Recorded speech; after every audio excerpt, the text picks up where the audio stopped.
फिलहाल बड़ा अपडेट, अफरीदी ने खुद खोल दिए पाकिस्तान की पोल। भारत पाक में बढ़ते तनाव के बीच में बड़ा बयान दिया है। बलूचिस्तान खैबर में हमारी सेना पहले ही पिट रही है। पहले से कई मोर्चों पर पाक सेना फंसी हुई है। पहले ही युद्ध जैसी हालात यहां पर बने हुए हैं। इन हालातों से लड़ रही है हमारी सेना। भारत पाकिस्तान के बीच बढ़ते तनाव के बीच पाकिस्तान के अंदरूनी हालात पर एक बड़ा बयान सामने आया है।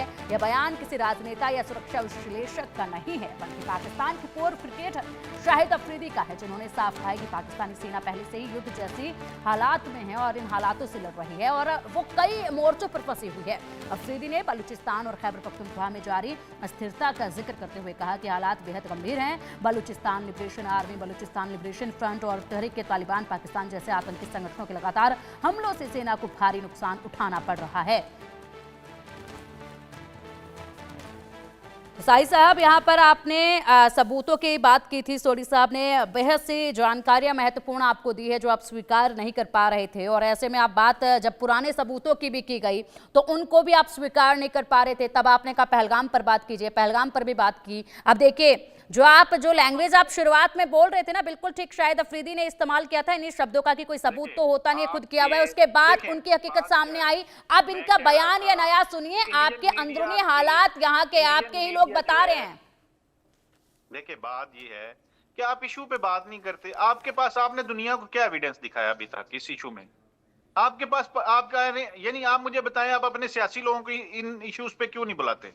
अपोजिशन में क्यों नहीं लोगों को अपोजिशन से बुलाते? ये आप इशू पे बात कर रहे हैं, ये आप इशू पे बात कर रहे हैं। मैंने आपसे पूछा फजलुर रहमान जो हैं वो बयान दे रहे हैं, वो यूके हाई कमीशन में गए हैं, वहां पर कह रहे हैं यूके हाई कमीशन में। सुनिए वो बयान, साहिद साहब, अब आप ये बच्चों की तरह मत कीजिए, अब आप ये बच्चों की तरह मत कीजिए, अब ये बच्चों की तरह मत कीजिए। साहिद साहब, जिस तरीके से आप कह रहे हैं यूके हाई कमीशन से वो संपर्क करके कहते हैं कि तनाव को कम करवाइए। शहबाज शरीफ जो है वो यूएस से अपील कर रहे हैं। साथ ही साथ आपको बता दें, एक और बड़ा अपडेट आपको दे दें कि आप ही के यहाँ के वो बयानात आप इधर चलाएं ना, अपनी विंडो में चलाएं ना, जिधर ये विंडो में क्यों नहीं वो बयानात आप शो करते? आप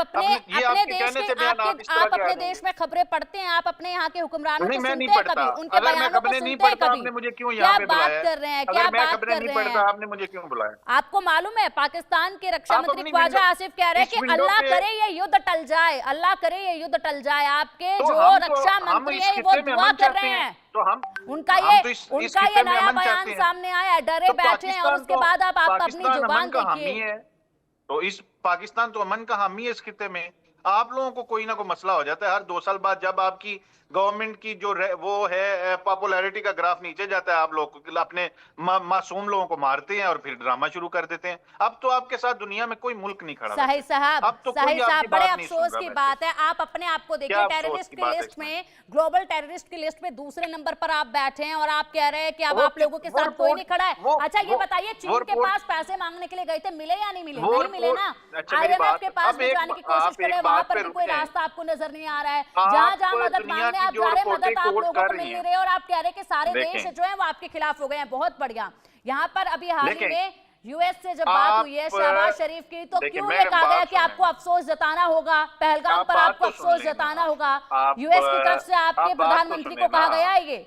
ये सच्चाई है जो आप स्वीकार नहीं करते हैं। पूरी तरीके से चर्चा को खराब करने के मकसद के साथ आप यहाँ बैठे थे और वो मकसद के साथ ही आप यहाँ पर नजर आए हैं और उसी तरीके से आप बातें भी कर रहे थे। बड़ा अफसोस है क्योंकि आपको पता है जिस तरीके की हरकत आप कर रहे हैं। सोडी साहब को देखिए, बिल्कुल शांत बैठकर आपकी बातें सुनिए और अपनी बातें पॉइंट टू पॉइंट उन्होंने रखी है, लेकिन आप अपने आप को देखिए, जो आप गिरेबान में झांकने की बात करते हैं ना, तमाम सबूतों की बात आप कर रहे थे। उन्होंने इतनी महत्वपूर्ण जानकारियां आपको दी हैं और आप यहाँ पर तब से हर किसी के बीच में बोल रहे हैं। यहाँ पर पर्सनल आप हो जा रहे हैं, पर्सनल कमेंट आप कर रहे हैं। बड़ा अफसोस है, बड़ा अफसोस है।